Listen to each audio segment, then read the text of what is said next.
Hello नमस्कार। हम लोग पिछले वीडियो में गुप्त काल से संबंधित सभी पहलुओं को देखे, लेकिन एक पहलू को उसमें से हम लोग नहीं देख पाए, जैसे कि यहाँ पे चर्चा में 1 मिनट लेके कर देता हूँ, क्योंकि उसको चर्चा करने के बाद ही हम लोग स्टार्ट कर पाएंगे गुप्तोत्तर काल को। तो सबसे पहले जानते हैं जो गुप्त साम्राज्य का पतन जो है क्यों हुआ। गुप्त साम्राज्य के पतन के कई कारण हैं, जिनमें पॉलिटिकल कारण भी हैं, एडमिनिस्ट्रेटिव वीकनेस भी है, प्रशासनिक दुर्बलता भी है, इकोनॉमिक रीजन भी है, अदर रीजन भी है। ज़्यादा प्रीलिम्स के पॉइंट ऑफ व्यू से ज़्यादा ज़रूरत नहीं है, लेकिन इस गुप्तोत्तर काल को समझने के लिए जो है थोड़ा सा मैं जिक्र कर देता हूँ। आपको याद होगा जो गुप्त साम्राज्य के पतन में जो है हुन आक्रमण को हम लोग अच्छे से जाने थे। तो हुन आक्रमण की प्रत्यक्ष भूमिका रही है। हुन मध्य एशिया की कबीलाई जाति थे और ये कुमारगुप्त प्रथम के समय ही उत्तर पश्चिम भारत में जो है आक्रमण क्या करते थे, देखे थे कि जो 2-2 बार किए हैं। और स्कंद गुप्त जो थे इसका साहसपूर्वक सामना किया था, लेकिन उसके उत्तराधिकारी जो है जो भी हुए हैं वो कमजोर सिद्ध हुए हैं और हुन आक्रमणकारियों का सामना करने में असमर्थ साबित हुए हैं।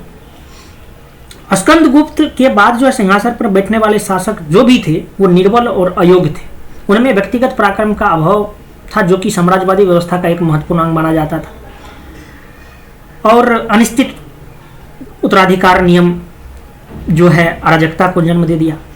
और इस बात से निश्चित ये प्रमाण तो जरूर मिलता है कि स्कंद गुप्त की मृत्यु के पश्चात जो है राजगद्दी के लिए गृह युद्ध एक प्रमुख कारण रहा होगा। गृह युद्ध, ठीक है, पतन का कारण रहा होगा। अब अगर मैं दूसरी पहलू को बात करूं, गृह युद्ध के अलावा यानी राजनीतिक पहलुओं के अलावा तो प्रशासनिक दुर्बलता भी रहा है। आपको याद होगा जब मैंने गुप्तकालीन प्रशासन में बताया था, तो गुप्त प्रशासन की सबसे बड़ी दुर्बलता थी कि उसकी संघीय सामंती गठन। जब तक सम्राट के पद पर शक्तिशाली व्यक्ति बैठा रहता था, ये सामंत और उसके अधीनस्थ शासक उसकी अधीनता को स्वीकार करते थे। लेकिन जैसे ही निर्बल शासक सम्राट के पद पर आता था, सामंत और अधीनस्थ शासक जो है साम्राज्य के अधीन त्याग कर अपने आप को क्या कर लेता था, स्वतंत्र सत्ता कायम कर लेते थे, बड़ी बड़ी उपाधि धारण करने लगते थे। और हुआ ये जो गुप्तकालीन प्रशासन में अंतर्निहित खामियां मौजूद भी थी, जिसके कारण से अयोग्य शासक या बाह्य आक्रमण के समय जो है साम्राज्य को व्यवस्थित रखने वाला तंत्र जो है कमजोर पड़ जाता था। ऊंचे ऊंचे प्रशासनिक पद पर वंशानुगत होते थे। एक ही व्यक्ति के हाथों में एक से अधिक महत्वपूर्ण पदों के जो है केंद्र होने की प्रवृत्ति में जो है अयोग्य व्यक्ति नियुक्त होने की संभावना बढ़ जाती है, क्योंकि वंश वाला अपने बेटे को लाएगा, जिससे कि शासन का तंत्र में जो है शिथिलता आ गया था। और सबसे बड़ी बात यह था कि जो गुप्तों ने मौर्यों जैसी अस्थायी सेना का गठन नहीं किया था। ये चीज भी आपको ध्यान रखना है, अस्थायी सेना का गठन ये नहीं किया था। अस्थायी सेना का गठन गुप्ता ने नहीं किया, और वे सैनिक आवश्यकताओं की पूर्ति के लिए हमेशा अपने अधीनस्थों पर आश्रित रहते थे। तो ऐसे में संकट के समय क्या होता था, विद्रोह को दबाने में उनकी सैनिक रणनीति पर इसका जो है प्रतिकूल प्रभाव पड़ता था,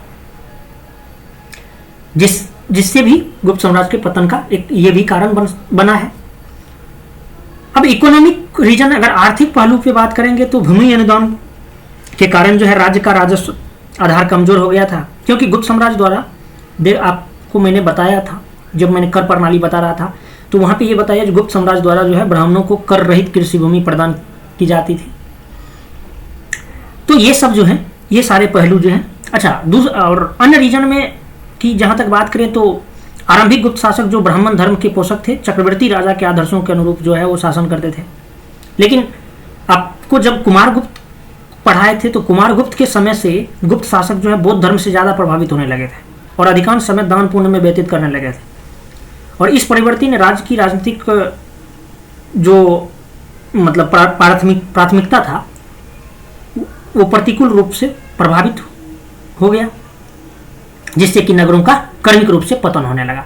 तो ये गुप्त साम्राज्य की पतन की बात मैंने 2 मिनट में किया आपके साथ। अब होता यह है, जो जब गुप्त साम्राज्य का पतन हो जाता है तो पतन के साथ साथ जो है अनेक नए वंशों का उदय प्रारंभ हुआ है, नवीन प्रवृत्ति का आविर्भाव हुआ है, और इस प्रवृत्ति में विकेंद्रीकरण और क्षेत्रीयता की भावना का प्रादुर्भाव हुआ है।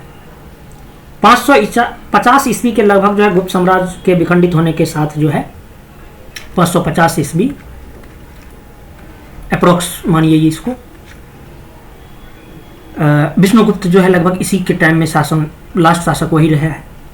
विखंडित जो ये गुप्त साम्राज्य के विखंडित होने के जो प्रमाण है के साथ कई सामंतों और शासकों ने अपनी स्वतंत्रता घोषित करते हुए जो है नवीन राजवंशों की स्थापना जो है इसी काल में की है। तो इसमें से प्रमुख जो राज्य हैं उनके बारे में हम लोग जानेंगे। और अच्छा, एक चीज ये जानना जरूरी है आपको, जो गुप्तोत्तर काल में जो है भारत में इस्लाम धर्म का प्रवेश था, जो अरबों के माध्यम से हुआ है। हर्षवर्धन के रूप में सशक्त शक्ति का उदय होने तक जो है उत्तरी तथा पश्चिमी भारत की राजनीति में अनेक छोटे छोटे राजवंशों का उदय हुआ है। इनमें प्रमुख राजवंश जो है वल्लभी के मैत्रक वंश, मालवा के यशोधर्मन वंश, पंजाब के हून वंश, मालवा और मगध के उत्तरगुप्त वंश, कन्नौज के मोखरी वंश तथा स्थानेश्वर के पुष्यभूति वंश जो है प्रमुख थे।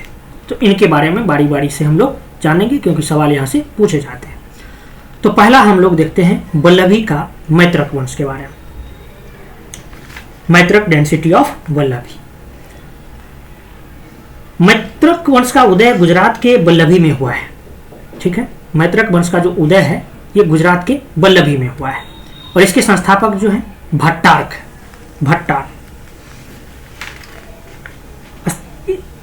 नामक गुप्तकालीन सैनिक अधिकारी थे। ये चीज याद रखिएगा, जो भट्टार्क जो थे ये सैनिक अधिकारी थे। और भट्टार्क के उत्तराधिकारियों ने जो है सौराष्ट्र कठियावाड़ में जो है शक्तिशाली राज स्थापित किया है, इसको भी देखेंगे।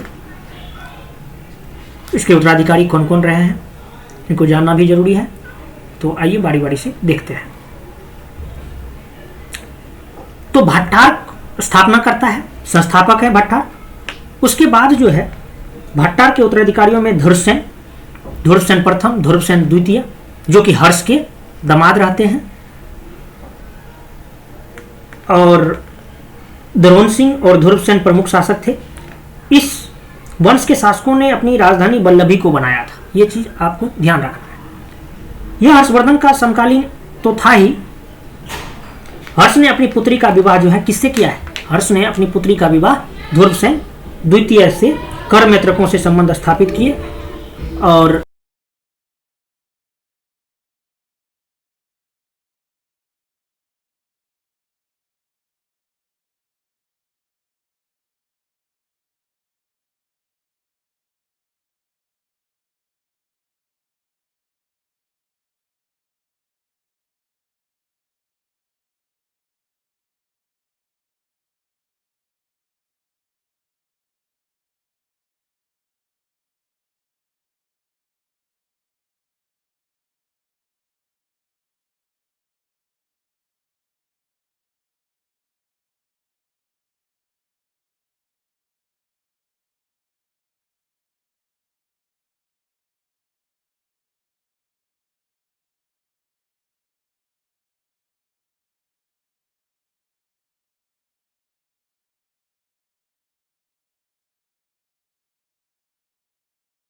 और ये जो है धुर्वसेन द्वितीय जो है इस तरह से हर्ष के दामाद हो जाते हैं। और फिर जो है दामाद ससुर का जो रिश्ता हो जाता है, तो आप जान ही रहे हैं, जो फिर मैत्रक संबंध स्थापित हो गया है इन दोनों में। धुर्वसेन के काल में जो है वल्लभी शिक्षा तथा व्यापार वाणिज्य का प्रमुख केंद्र था।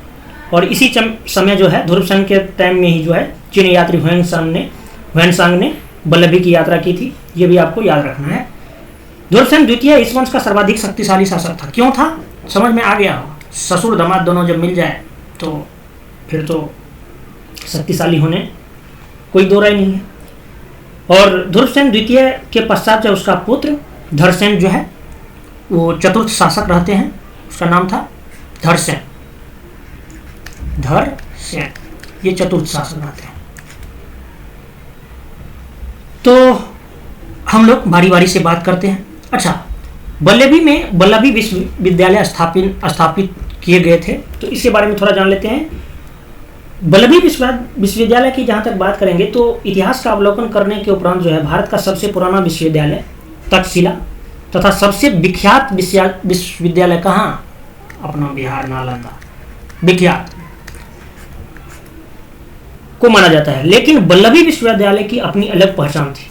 ऐसा कहा जाता है वल्लभी विश्वविद्यालय के बारे में कि विद्यार्थी प्रशासनिक पदों पर सबसे अधिक नियुक्त होते थे यहीं से। चीनी यात्री इत्सिंग 7वीं सदी में वल्लभी आया था और इस शिक्षा केंद्र की प्रशंसा की थी। इत्सिंग, क्या नाम था? इत्सिंग।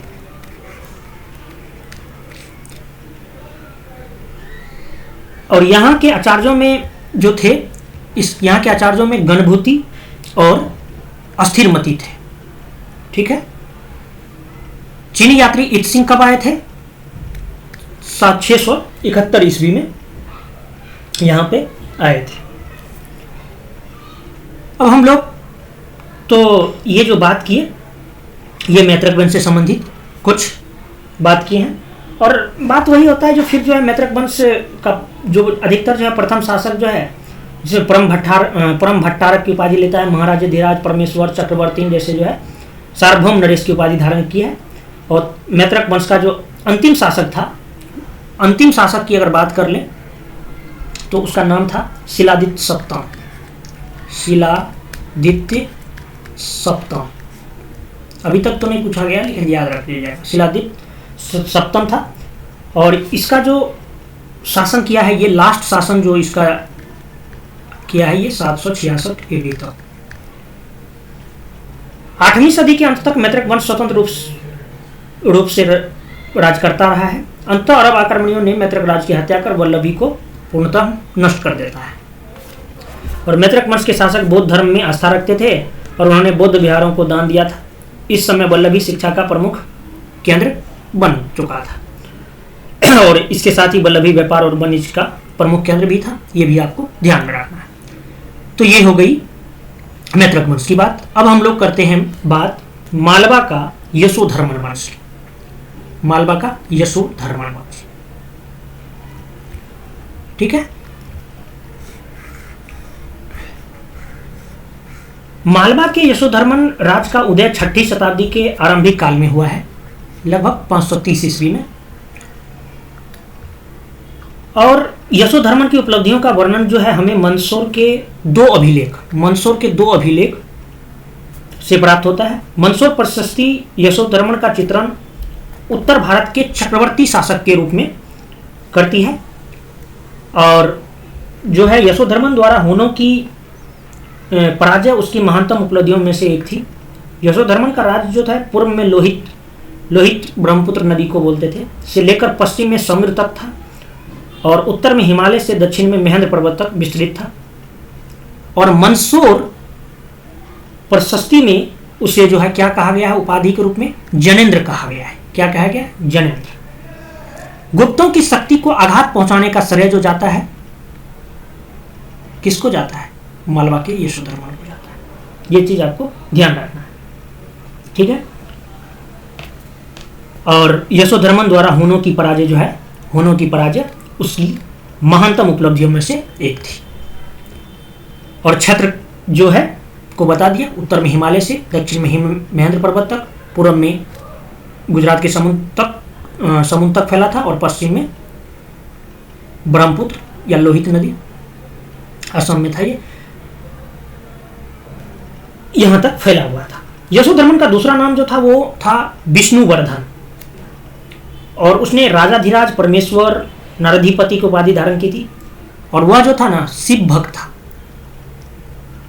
शिव भक्त था। यशोधर्मन जो था वो शिव भक्त था। यशोधर्मन शिव भक्त था।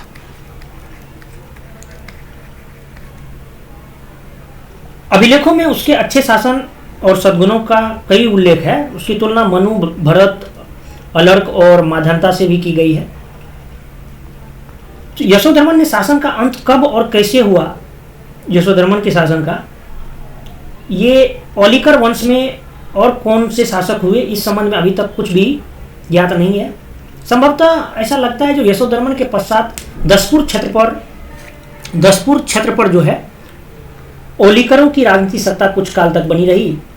मतलब ये जो क्षेत्र हैं इसकी बात कर रहा हूँ। और यशोधर्मन के पश्चात जो है 6ठी सदी के प्रारंभ में कलचुड़ी, संकरगण तथा बाद में मैत्रकों का प्रभाव इस क्षेत्र पर फैलने पर औलिकरों का भी पतन हो जाता है। बाद में मैत्रक इसे कब्जा कर लेता है। पंजाब के, अब हम लोग बात करते हैं मगध और मालवा के उत्तर गुप्त के बारे में। ठीक है, मगध और मालवा के उत्तर गुप्त राजवंश के विघटन के बाद जो है मगध और मालवा में प्रवर्ती अथवा उत्तर गुप्त वंश का उदय हुआ है। और इस वंश का इतिहास जानने के दो प्रमुख साधन है। उस प्रमुख साधनों में दो लेख हैं। कौन कौन भाई?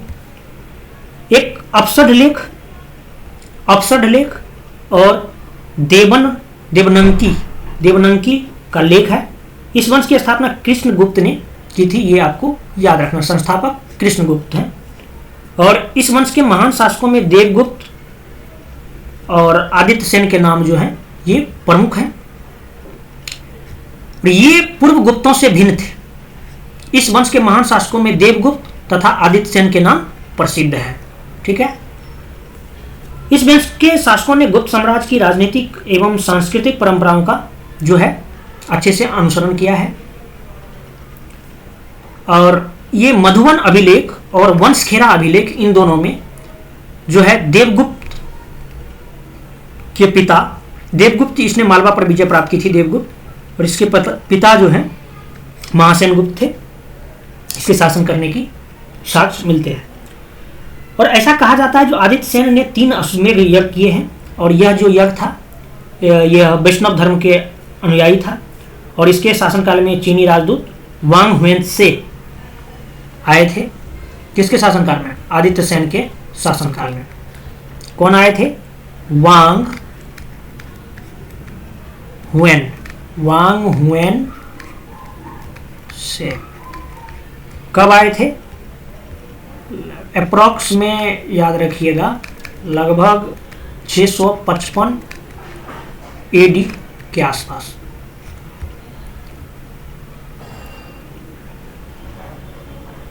इस प्रकार वह वर्धनों का स्वाभाविक शत्रु बन गया।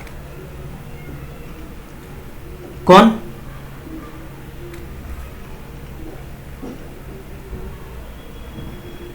उत्तर गुप्त वंश के जो थे देवगुप्त जो है। इस प्रकार वह वर्धनों की स्वाभाविक शत्रु बन गया और अपनी स्थिति सुदृढ़ करने के लिए उसने गौर नरेश शशांक से क्या कर लेता है? मित्रता कर लेता है। जीविती गुप्त द्वितीय जो है इस वंश का अंतिम महान शासक था। और इसके साथ ही उत्तर गुप्तों के मगध साम्राज्य का जो है अंत हो जाता है। अब देवगुप्त जो है, देवगुप्त और शशांक दोनों मित्र बन जाते हैं। सुदृढ़ अपनी स्थिति को सुदृढ़ करने के लिए ये क्या करता है? गौर नरेश शशांक से मित्रता कर लेती है। मित्रता करने के बाद जो है मोखरी नरेश ग्रहवर्मन जो है, मोखरी नरेश ग्रहवर्मन जो कि हर्षवर्धन का जीजा था, इसका क्या करता है? हत्या कर देता है, देवगुप्त और शशांक मिलकर के। अब होता यह है जो हर्षवर्धन के बड़े भाई राज्यवर्धन थे, जिनका नाम, राज्यवर्धन की हत्या भी शशांक कर देते हैं और देवगुप्त मिलके। और फिर जो है शशांक जो है राजवर्धन की हत्या के बाद अंततः हर्ष ने शशांक को पराजित किया है। और फिर जो है हम लोग आगे हर्ष के बारे में जो पढ़ेंगे तो वहां जानेंगे। ये देवगुप्त से रिलेटेड था, इसलिए यहाँ पे थोड़ा जिक्र किया मैंने।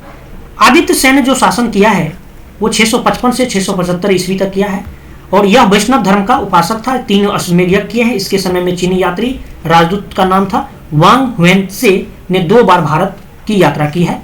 बोध गया में मंदिर का निर्माण जो है ऐसा इसने बताया था, निर्माण के बारे में बताया था। अब हम लोग बात करते हैं कन्नौज के मोखरी वंश, मोखरी डायनेस्टी ऑफ कन्नौज। उत्तर गुप्त वंश के समान ही मोखरी वंश के शासक भी गुप्त साम्राज्य के सामंत ही थे और मोखरी मूलतः गया बिहार के निवासी थे, ऐसा कहा जाता है। ये चीज ध्यान रखिएगा, गया बिहार के निवासी थे। और इसके संस्थापक जो हैं, इसके संस्थापक हरिवर्मा 510 ईस्वी में किए हैं। कालांतर में उनकी एक शाखा कन्नौज में राज्य स्थापित किया और मोखरी शासन के समय जो है मगध के स्थान पर कन्नौज राजनीतिक गतिविधियों का प्रमुख केंद्र बन गया था।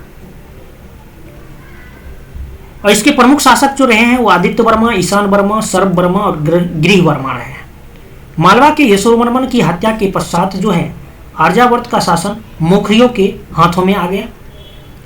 और ये आप जैसा कि आपको मैंने बताया, जो ये गुप्तों के सामंत थे, मूलतः गया के निवासी थे, शैव उपासक थे और अपनी राजधानी जो है ये पाटलिपुत्रा को बनाए, लेकिन बाद में कन्नौज को बना लेते हैं। राजनीतिक गतिविधियों का केंद्र महोदय नगर। बाणभट्ट कृत हर्ष चरित्र से जो है राजनीतिक गतिविधियों के बारे में जो है मोखरी वंश का संस्थापक हरिवर्मा था, ऐसी जानकारी हमें मिलते हैं। और हरिवर्मा के बाद उसका पुत्र जो है आदित्य वर्मा राजा हुआ है और इसके बाद ईश्वर वर्मा। और ईश्वर वर्मा जैसे कि क्या बोलते हैं, जौनपुर लेख में राजाओं में सिंह के समान बताया गया है। और ये जितने भी शासक हैं, तीनों शासक महाराज की उपाधि धारण की है, जो उनकी सामंती स्थिति को दर्शाता है। ठीक है। मगध का विजय जो किया था ये किया था सर्व वर्मा। ईशान वर्मा प्रथम शासक था, महाराजाधिराज की उपाधि लेने वाला। ग्रह वर्मा का विवाह जो हर्ष की बहन राजश्री से होता है, जैसा कि कहानी आपको मैंने बताया, जो कैसे कैसे इसका हत्या कर देता है, कौन मिलके, देवगुप्त और शशांक मिलकर के। साक्ष्य जो है कहां से मिलता है, हर्षरित के बाणभट्ट से मिलता है। मोखरी वंश ने उत्तर भारत को हुनों के प्रभाव से बचाया था। ठीक है। और इस वंश के शासक अवंती वर्मा के समय में जो है थानेश्वर के पुष्पभूति वंश के साथ जो है मोखरी वंश का वैवाहिक संबंध स्थापित हुआ है। और अवंती वर्मा के पुत्र और उत्तराधिकारी ग्रह वर्मा का विवाह जो है, मतलब ग्रह वर्मा के पिता का नाम क्या था, अवंती वर्मा। तो ग्रह वर्मा का विवाह जो है थानेश्वर के शासक किससे, प्रभाकर वर्धन की पुत्री और हर्षवर्धन की बहन राजश्री के साथ संपन्न हुआ था। और ग्रह वर्मा की मृत्यु के बाद जो है मोखरी वंश की शक्ति जो है क्षीण हो जाता है, फिर जो है अपने भाई ही शासन करने लगते हैं। ठीक है। अब हम लोग बात कर लेते हैं थोड़ा सा बंगाल का गौर वंश के बारे में भी। वो वहाँ पे मैंने इसलिए जिक्र किया था इसको, गौर वंश वाले को, क्योंकि उसको मैंने देवगुप्त से जोड़ा था। अब उस बंगाल के गौर वंश जो है ये मेनली जो है इसके प्रमुख शासक शशांक होते हैं। और शशांक ने सिक्का चलाया था शिवनंदी के, इसलिए इसे कहा जाता है शैव धर्म उपासक थे ये, ऐसा माना जाता है। शशांक बोध गया में बोधि वृक्ष को कटवा दिया था, ऐसी भी कहानी है। और ये शशांक जो है पाटलिपुत्र के मंदिर में रखे हुए एक पाषाण स्तंभ को, जिस पर बुद्ध के चरण चिन्ह उत्कीर्ण थे, उसे गंगा में फेंकवा दिया था। शशांक कुशीनगर के बौद्ध विहार से बुद्धों को हटवा दिया था। और ये सब जितने भी मैं बोल रहा हूं ये बौद्ध द्रोही था शशांक, और इसने पवित्र बौद्ध अवशेषों को जलाया था तथा विहारों और समाधियों को भी नष्ट करा दिया था। ये सारा का सारा बात कहाँ पे लिखा है, आर्य मंजूश्री मूलकल्प में। ठीक है, अपने मन से कुछ नहीं है। तो ध्यान रखिएगा, सवाल भी पूछा जाता है, आंसर जो आर्य मंजूश्री मूलकल्प में दिया है, बात इसी के तथ्य बेस पे आप आंसर करेंगे। Next question, sorry next topic है स्थानेश्वर का पुष्पभूति वंश के बारे में हम लोग चर्चा करते हैं। और पुष्पभूति या वैसे वर्धन वंश भी बोलते हैं। इसकी जो जानकारी प्राप्त करने के लिए जो है 3 स्रोत हैं, साहित्य, पुरातत्व और विदेशी विवरण। साहित्यिक स्रोतों में जो बात करेंगे तो बाणभट्ट का हर्षचरित, कादम्बरी तथा हर्ष द्वारा लिखित प्रियदर्शिका, रत्नावली और नागानंद, ये सारे के सारे ग्रंथ जो है महत्वपूर्ण हैं। विदेशी विवरणों में ह्वेनसन का विवरण और अभिलेखीय प्रमाणों में हर्षवर्धन के मधुबन और मस्खेरा के ताम्र अभिलेख, हर्ष की मुहर, पुलकेशिन द्वितीय का एहोल अभिलेख जो है ये प्रमुख है। अब बात करते हैं तो गुप्त साम्राज्य के विघटन के बाद उत्तर भारत के राजवंशों के पुष्पभूति वंश के शासक हर्षवर्धन ने जो है धीरे धीरे अपने समकालीन सभी सामंतों पर जो है विजय पाई और उत्तर भारत का सार्वभौमिक शासक बना है। ये गुप्त राजाओं की दुर्बलता का लाभ उठाकर उसने पूर्वी पंजाब यानी हरियाणा में अपनी सत्ता स्थापित करता है, राजधानी थानेश्वर को बनाता है। ठीक है, अब इसका कैसे कैसे चला है, मेनली तो हर्षवर्धन के बारे में हम लोग पढ़ेंगे, लेकिन इससे पहले कैसे कैसे हर्षवर्धन तक पहुंचते हैं ये देखिए। पुष्पभूति वंश, उसके बाद नरवर्धन के बाद राजवर्धन प्रथम, उसके बाद आदित्यवर्धन, उसके बाद आता है प्रभाकर वर्धन। अपनी स्थिति मजबूत करने के लिए गुप्त राजकुमारी महासेन गुप्ता से विवाह करता है। कौन? आदित्यवर्धन। भाई विवाह का सहारा लेना अपने आप को ऊंचे उठाने के लिए बिल्कुल जरूरी है, मतलब जरूरी था, अभी भी है, ठीक है, ट्राई कर सकते हो। अब बात करते हैं तो यहां तक जो है आदित्यवर्धन जो है गुप्त राजकुमारी महासेन गुप्ता से विवाह कर लेता है। तो अब जो है प्रभाकर वर्धन क्या हो जाता है? प्रभाकर वर्धन जो है ये मतलब गुप्तों के क्या हो जाते हैं? भांजा हो जाते हैं। अब प्रभाकर वर्धन के 3 संतान, एक राजवर्धन, इसे राजवर्धन द्वितीय बोल रहे हैं, और एक का नाम हर्ष, और एक पुत्री थी जिसका नाम था राजश्री। ये मौखरी वंश के रानी बने हैं। हर्ष की पुत्री का विवाह जो है बल्लभी शासक दुर्गसेन द्वितीय से होता है, ये बात मैं आपको बता चुका हूं। अब बारी बारी से हम लोग बात करते हैं। प्रभाकर वर्धन के बारे में जान लेते हैं।